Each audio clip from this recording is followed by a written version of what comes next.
Okay, so this class is architectural history. It's the introduction, a survey to architectural history.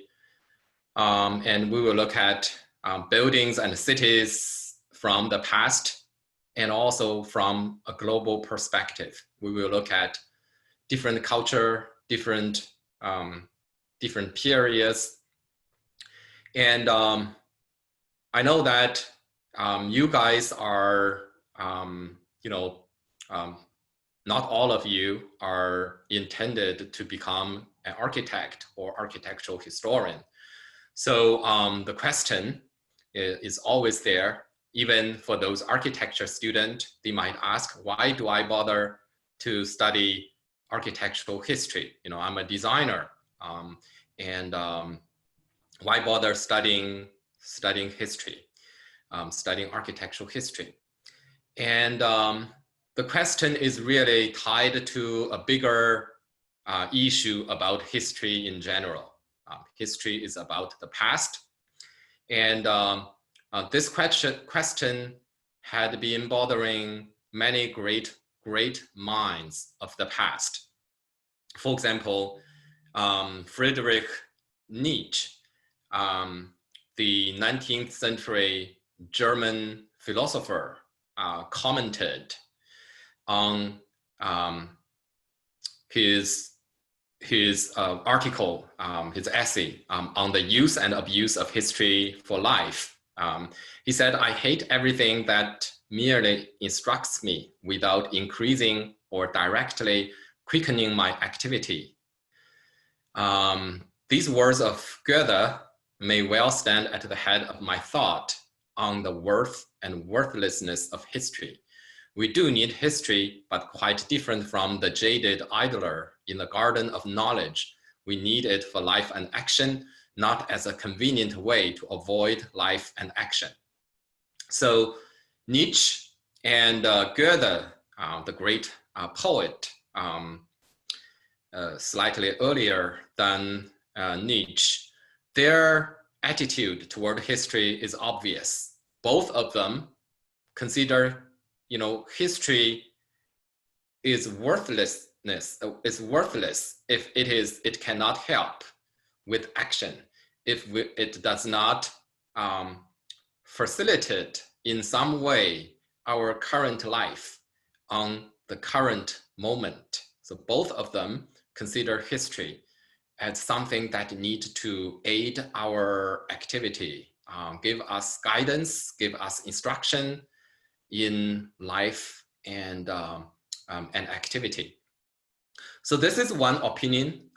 So we, an architecture student might say, I study history because I want to learn those different styles in design so that I can be inspired or I can apply some of those patterns or motifs or forms in my own design.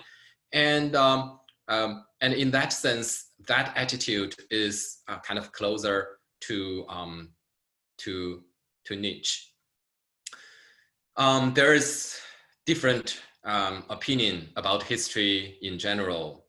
For example, Francis Bacon, the 17th century French philosopher, English philosopher, said in the advancement of learning, so in that publication, in that book, he classified human knowledge according to different categories and tried to get a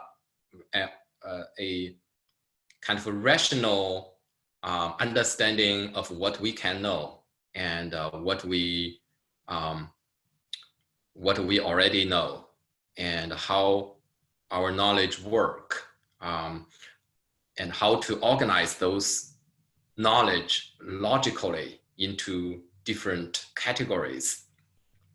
In that book, he said the use of this feigned history had been to give some shadow of satisfaction to the mind of man in those points wherein the nature of things doth deny it.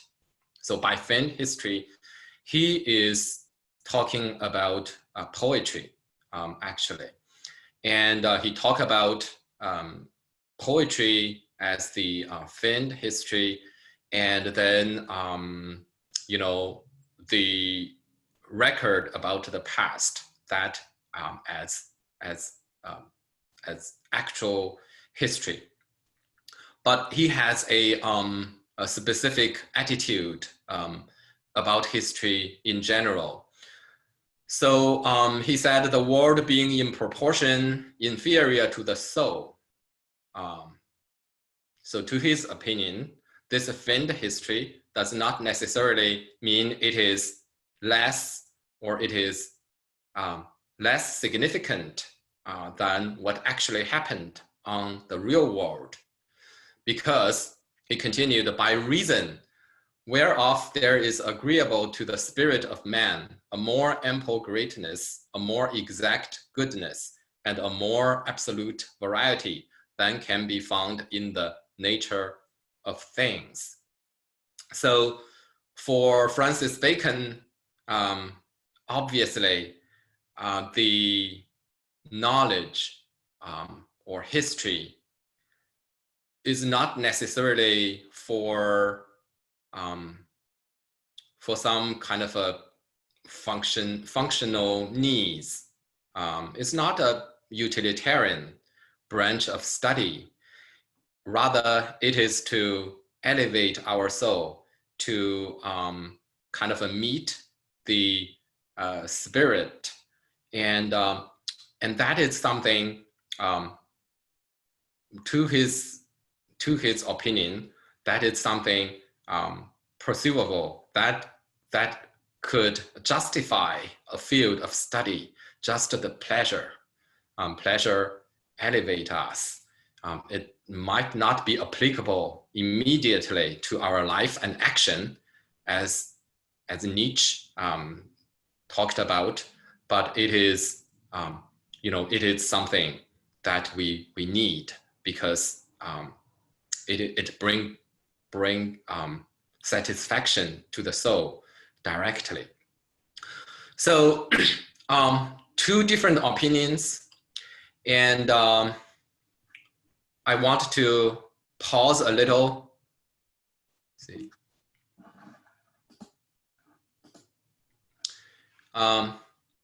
So for those of you who came on Tuesday, you know, I divide the students into break rooms for discussion, and I want to try out this as well.